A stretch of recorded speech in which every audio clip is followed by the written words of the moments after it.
Arap müziğinin divası olarak bilinen Lübnanlı sanatçı Feyruz bir süre önce oğlu ve aynı zamanda bestekarı Ziyad Rahbani'yi 69 yaşında kaybetti. Uzun bir aradan sonra oğlunun cenazesinde görüntülenen Feyruz, törende yine birleştirici bir figür olarak Lübnan halkını ortak bir paydada buluşturdu. GZT-10'un Orta Doğu serisinin bu videosunda gelin, bölgede hangi ülkeye giderseniz gidin, sokaklarda mutlaka kulaklarınıza çalınacak Arap dünyasının güçlü sesi Feyruz'u daha yakından tanıyalım.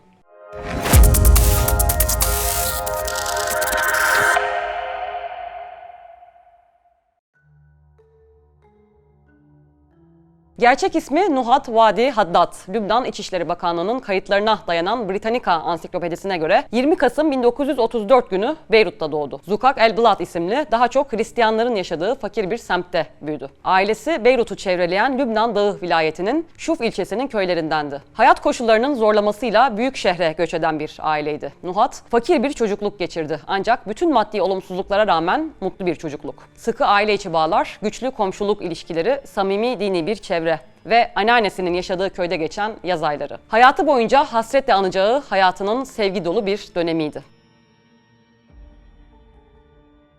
Nuhad'ın müziğe tutkusu erken yaşlarda başladı. Kendi dilinden nakledersek, müziğe aşıktım. Her daim kulaklarımı açık tutardım. Çünkü benim bir radyom yoktu.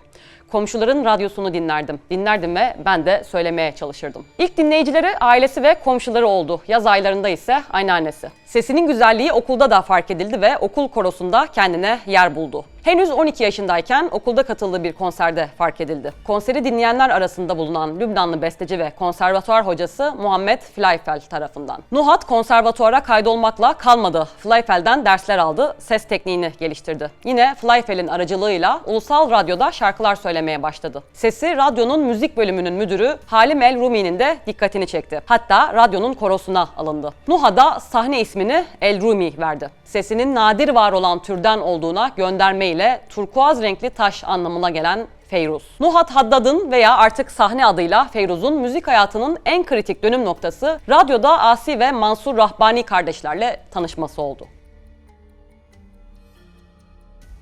Asi ve Mansur aslında polis memuruydular. Ancak tutkuları müzikti. Nitekim her ikisi de polisliği bırakacak ve Radyo Lübnan'da tam zamanlı olarak çalışmaya başlayacaktı. Asi 1949, Mansur ise 1953 yılında. Kardeşler müziğin eksik olmadığı bir evde büyüdü. Sadece geleneksel Arap müziğine değil, Batı müziğine de aşinaydılar. Ve teknik anlamda da müzik eğitimi almışlardı. Şarkı sözü yazabiliyorlar ve besteleyebiliyorlardı. Kardeşlerin ihtiyacı olan tek şey güzel bir sesti. O ses karşılarına Feyruz olarak çıktı. Böylece Arap dünyasının en uzun soluklu müzik işbirliği başladı. Bu işbirliği sadece Rahbani kardeşler için değil, Feyruz için de önemliydi. Zira Feyruz şarkı söylemeyi seviyordu elbette, tutku derecesinde.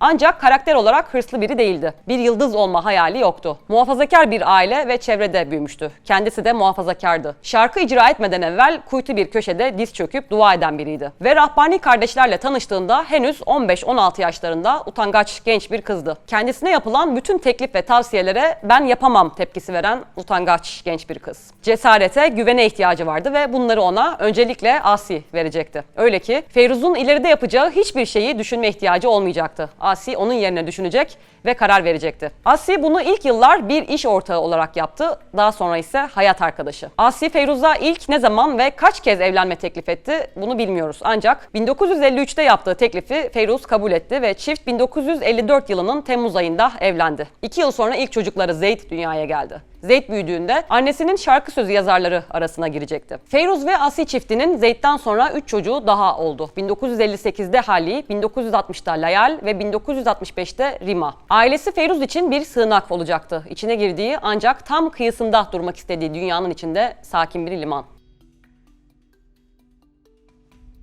Feyruz 1954 yılında evlendiğinde Rahbani kardeşlerle işbirliği çoktan başlamıştı. Sözlerini kardeşlerin yazdığı ve bestelediği ilk şarkıyı Habbazaya Grup veya Muhteşem Gün Batımı'nı Feyruz 1951 yılında seslendirdi. Ancak bu şarkının etkisi sınırlı kaldı. Feyruz 2 yıl sonra şarkı sözlerini yine kardeşlerin yazdığı ve bestelediği İtabı yani Sitem'i seslendirdi. Niçin bana sitem ediyorsun? Ben sitemden yoruldum. Taşıdığım yükten bu bedenim eridi gitti. Karşılıksız aşk üzerine olan bu şarkı gerek konusu gerek makamı itibarıyla aslında dönemin tipik bir şarkısıdır ve Ümmü Gülsüm, Asmahan gibi dönemin Arap müziğinin dev isimlerinin şarkılarını andırır. Veya klasik Türk sanat müziğinin ağır şarkılarını. Buna rağmen şarkı Feyruz'u neredeyse bir gecede Lübnan'da ve ötesinde şöhrete kavuşturdu. Bu şöhretin bir göstergesi olarak bir yıl sonra Feyruz, Mısır radyosu Sautel Arab tarafından 6 aylığına Kahire'ye davet edildi. Feyruz'un ödevi Filistin davasına destek olacak şarkı ve marş yazmaktı. Bu sürenin sonunda Feyruz, Raciun'u yani dönüyoruz'u çıkardı. Sokaklarda mutlaka kulaklarınıza çalınacak Arap dünyasının güçlü sesi Feyruz'u daha yakından tanıyalım. Askeri bir marşı andıran şarkı Feyruz'un ününe ün kattı ve onu Filistin direnişinin güçlü bir sesi olarak konumlandırdı. Ümmü Gülsüm ve Muhammed Abdülvahhab gibi Mısırlı şarkıcılar da Filistin'e destek veren şarkılar yapmışlardı. Feyruz da aslında aynı yolu yürümüş oldu. Feyruz'un Filistin'e desteği daha sonra da devam edecekti. 1967'de çıkardığı ve Kudüs'ü anlattığı Zahrat el Medain veya Şehirlerin Çiçeği şarkısı Filistin direnişi üzerine en güzel şarkılarından birisi olacaktı.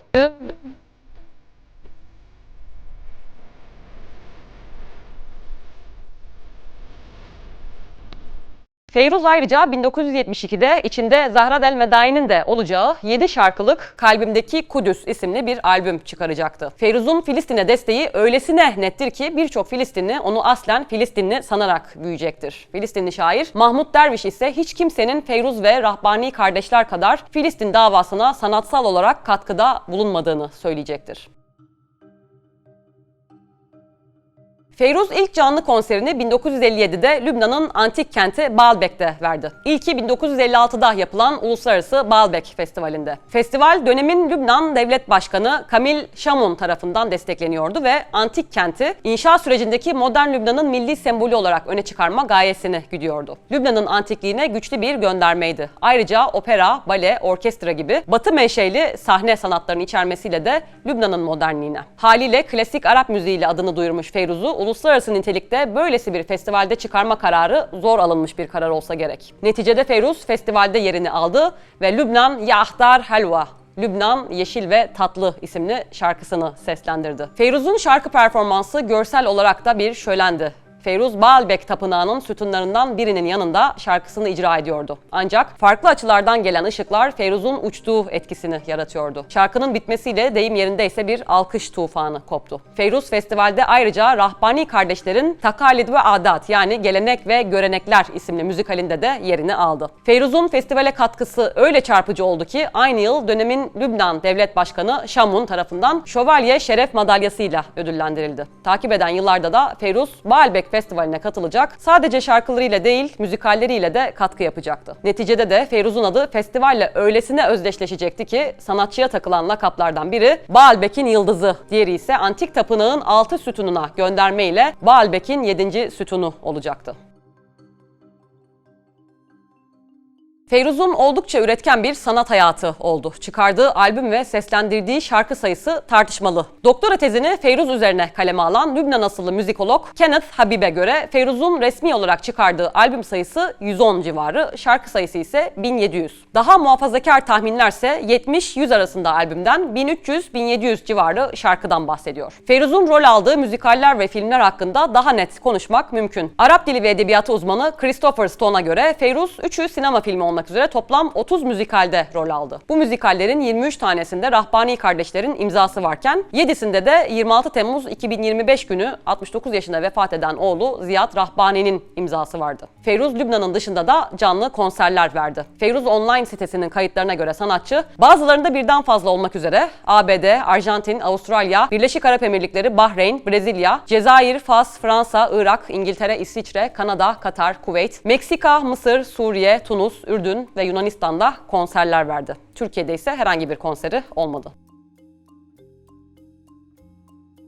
1950'li yıllardan 2000'lere kadar uzanan aktif sanat hayatında Feyruz için en dramatik dönem hiç kuşkusuz 1970'ler ve 80'ler oldu. 1972'de hayat arkadaşı ve sanat hayatındaki en güçlü destekçisi Asi Rahbani beyin kanaması geçirdi. Takip eden yıllarda Asi'nin sağlığında iyileşme oldu ancak sınırlı kaldı. Asi'nin katkıda bulunduğu son müzikal inmeden önce yazımını bitirdiği İstasyon oldu. İstasyon 1973'te Beyrut ve Şam'da sahneye kondu. Asi'nin boşluğunu çiftin oğlu Ziyad doldurmaya başladı. yaşadı. Asi'nin 1950'li yılların sonunda sağlığı tekrar kötüleşti. 1979'da Feyruz ve Rahbani kardeşlerin işbirliğinin resmen sonu geldi. Bu tarih itibarıyla Ziyad Rahbani kardeşlerin yerini artık tamamen almıştı. Asi Rahbani 1986'da hayatını kaybetti. Bir anne olarak Feyruz için çok daha acı sınav 2 yıl sonra geldi. Kızı Layal 1988'de beyin kanaması geçirdi ve hayatını kaybetti. Layal öldüğünde henüz 28 yaşındaydı.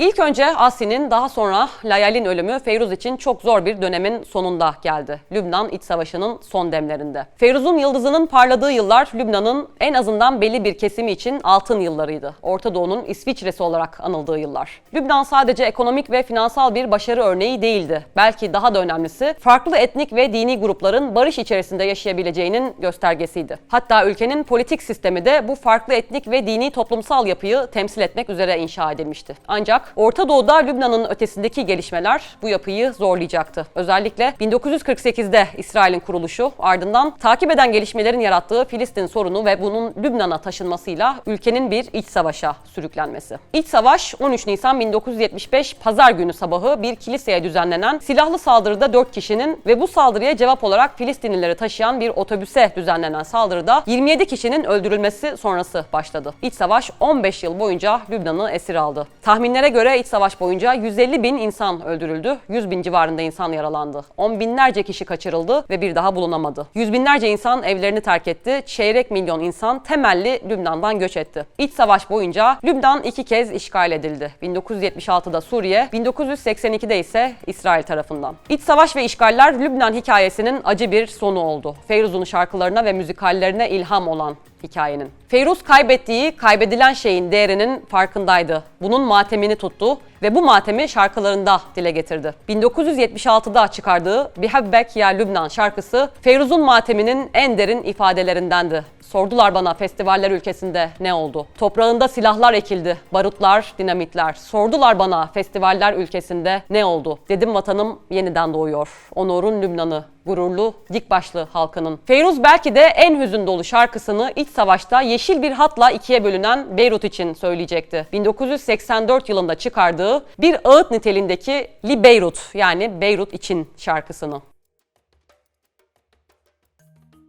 Feyruz iç savaşın taraflarından birine mensuptu ancak o taraf tutmadı. İç savaş boyunca barışın sesi oldu. İmkanı olmasına rağmen Lübnan'ı terk etmedi. Sadece konser vermek amacıyla yurt dışına gitti. Lübnan'da ise konser vermedi. Bir iddiaya göre iç savaş bitene kadar Lübnan'da konser vermemeye yemin etmişti. Halkına sitem olarak, belki de ceza. Nitekim Feyruz Lübnan'da ilk konserini iç savaş bittikten 4 yıl sonra 1994 yılının 17 Eylül akşamı verecekti. Barış Konseri adını verdiği konser Beyrut şehrini ikiye ayıran yeşil hattın üzerindeki Şehitler Meydanı'nda oldu. Feyruz Beyrut'ta bir sonraki ve son konserini tam 14 yıl sonra 2006 yılında verdi. Sanat hayatının son konseri ise bir yıl sonra Atina'da gerçekleşti. Feyruz 1975'ten 1996'ya kadar yapılmayan Baalbek Uluslararası Festivali'ne de 24 yıl aradan sonra 1998'de katıldı. Bu onun festivale son katılımı oldu. 1990'lı yıllarda oğlu Ziyad Rahbani ile 5 albüm çıkaran Feyruz, 2002 ve 2010 yıllarında çıkardığı albümlerde de oğlu ile çalıştı. Feyruz son albümü Berbelli'yi ise 2017'de kızı Rima Rahbani ile çıkardı. Feyruz veya bir başka lakabıyla Doğu'nun Bülbülü 26 Temmuz 2025'te ikinci kez evlat acısıyla sarsıldı. 69 yaşındaki oğlu Ziyad Rahbani'yi kaybetti. Bugün Arap dünyasının üzerinde ittifak ettiği ender ortak değerlerden biri olarak Feyruz'un güçlü ve hüzünlü sesi Lübnan'dan Mısır'a, Katar'dan Suriye'ye, bölgenin dört bir yanında yer yer bomba sesleriyle karışık yankılanmaya devam ediyor. Sokaklarda mutlaka kulaklarınıza çalınacak Arap dünyasının güçlü sesi Feyruz'u daha yakından tanıyalım. Arap müziğinin divası olarak bilinen Lübnanlı sanatçı Feyruz bir süre önce oğlu ve aynı zamanda bestekarı Ziyad Rahbani'yi 69 yaşında kaybetti. Uzun bir aradan sonra oğlunun cenazesi